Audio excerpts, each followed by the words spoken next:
Halo semuanya, selamat datang kembali di channel YouTube kita. Hari ini kita bakal bongkar rahasia besar di balik produk-produk digital raksasa yang sering banget Anda pakai setiap hari. Pernah nggak sih kepikiran gimana caranya aplikasi sekelas raksasa teknologi itu bisa nanganin jutaan pengguna secara bersamaan tanpa hancur berantakan? Nah, di video penjelasan kali ini kita akan jalan-jalan ngelihat langsung dunia arsitektur perangkat lunak yang super keren ini. Pastinya dengan bahasa yang gampang banget dipahami oleh siapa saja. Oke, langsung aja kita mulai ya. Coba deh, Anda bayangin lagi mau ngebangun sebuah gedung pencakar langit.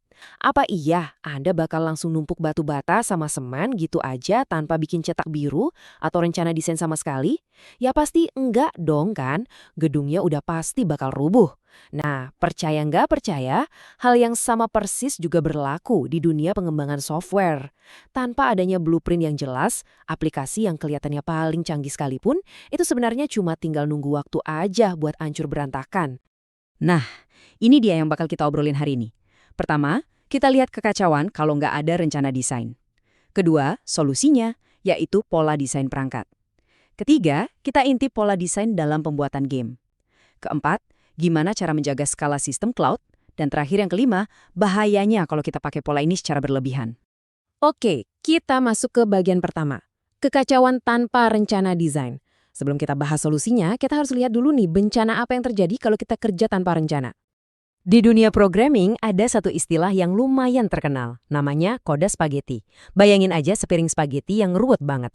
Kalau Anda narik satu helai minyak, Anda nggak bakal tahu ujung mana yang ikutan ketarikan. Nah, kayak gitulah persisnya kalau developer bikin perbaikan instan atau ambil jalan pintas cuma buat ngejar deadline. Beda banget sama kode bersih yang rapi dan terstruktur. Kode spaghetti ini tuh isinya penuh dengan bug, susah banget dirawat, dan ujung-ujungnya bakal bikin sistem rusak total pas aplikasinya mulai membesar. Pilihan desain yang asal-asalan tadi itu kita sebut sebagai anti-pattern. Intinya, ini tuh keputusan buruk yang malah bikin utang teknis dan sarang bug. Salah satu contoh yang paling sering kejadian itu namanya boat anchor atau jangkar kapal.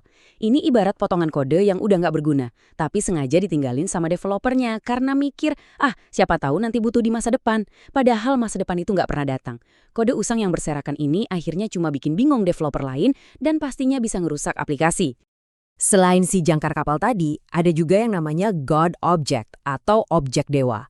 Sesuai namanya, ini adalah bagian program yang maruk banget, nimbun terlalu banyak data dan tugas. Dia maksa ngurusin data pengguna, transaksi, keranjang belanja, semuanya sekaligus. Terus ada lagi yang lebih ngeri nih, copy and paste programming.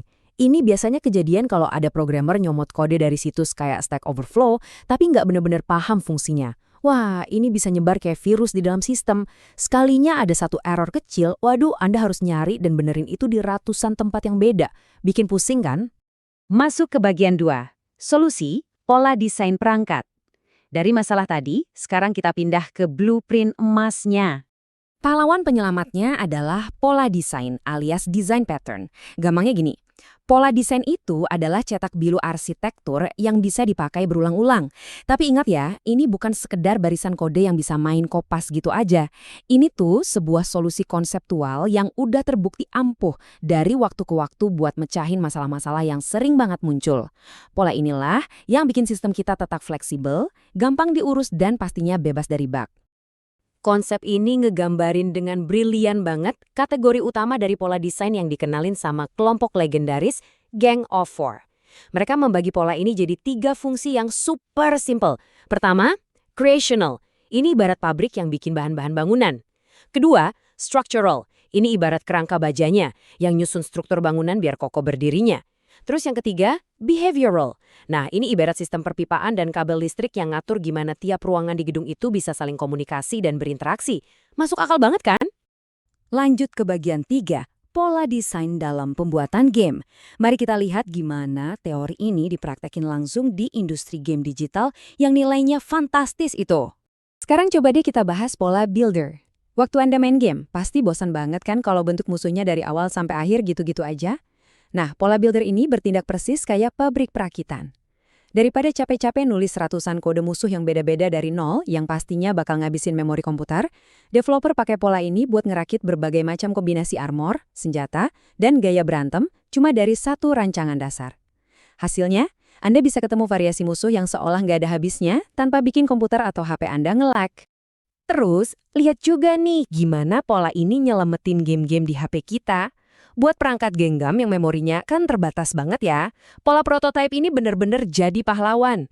Daripada sistemnya harus ngebangun ribuan musuh satu persatu dari awal pas lagi main, pola ini tuh bertindak kayak mesin fotokopi aja.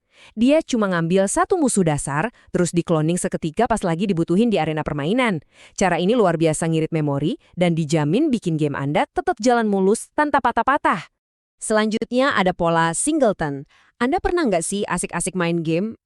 Tiba-tiba karakter utama Anda nge-glitch jadi ada dua di layar? Wah, itu sih mimpi buruk banget buat logika sebuah game. Nah, pola singleton ini fungsinya ngejamin kalau cuma boleh ada satu aja karakter utama yang aktif selama permainan berlangsung. Dia ibarat penjaga gerbang yang super ketat. Mastiin nggak ada duplikasi atau keanehan logika yang bisa ngancurin alur cerita game itu sendiri. Oke, kita beralih ke bagian 4. Menjaga skala sistem cloud. Sekarang kita tinggalkan dunia game sejenak dan masuk ke infrastruktur raksasa di balik internet. Teman-teman, di dunia cloud itu lalu lintas datanya bener-bener gila. Buat mencegah server jebol, para engineer pakai yang namanya pola performa cloud. Biar gampang, kita pakai analogi sehari-hari aja ya. Pertama, load balancer. Ini tuh persis kayak polisi lalu lintas. Kalau ada satu server yang lagi sibuk banget, dia bakal ngarahin trafik pengguna ke server lain yang lebih sepi. Terus ada circuit breaker, ini kerjanya mirip banget sama sekring listrik di rumah Anda. Kalau tiba-tiba ada lonjakan beban sistem yang bahaya, dia bakal mutus arus sementara biar rumahnya nggak kebakaran.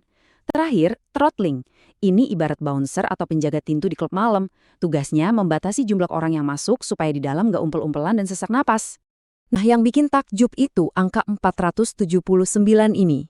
Para peneliti pernah menganalisis jutaan postingan di forum programmer Stack Overflow dan mereka nemuin ada 479 diskusi mendalam yang ngebahas khusus tentang si load balancer ini doang.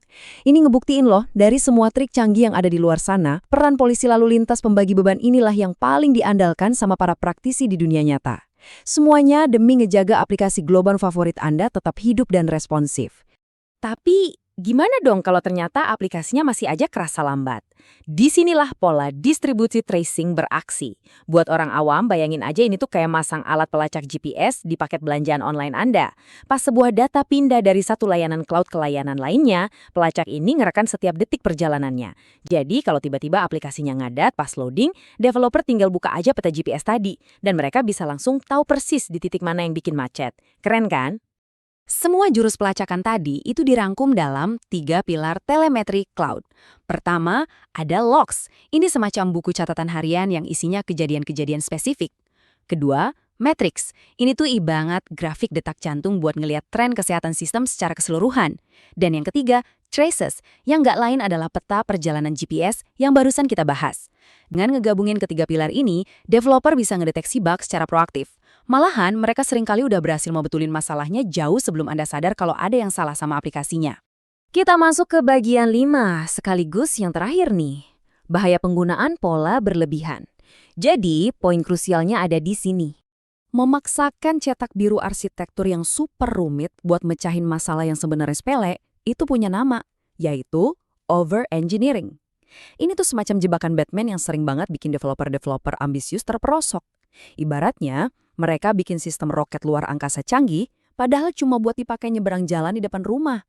Hasil akhirnya, kodenya malah jadi kaku banget, susah dimengerti sama tim lain, dan akhirnya malah nyiptain kekacauan baru yang nggak perlu. Terus apa dong obat penawarnya? Jawaban terbaik untuk penyakit over-engineering ini adalah sebuah prinsip abadi di dunia desain. KISS alias Keep It Simple Stupid. Intinya, tetap sederhana. Nggak usah gaya-gayaan pakai pola desain rumit kalau memang Anda nggak butuh-butuh amat. Pilihlah solusi yang paling gampang, yang penting bisa menuhin apa yang dibutuhin sama sistem.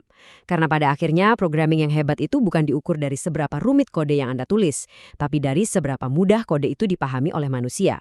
Nah, setelah ngelihat semua rahasia arsitektur hari ini, mulai dari cetak biru di balik video game, sampai ngatur lalu lintas cloud yang super padat, ada satu hal yang pengen saya tanyain ke Anda.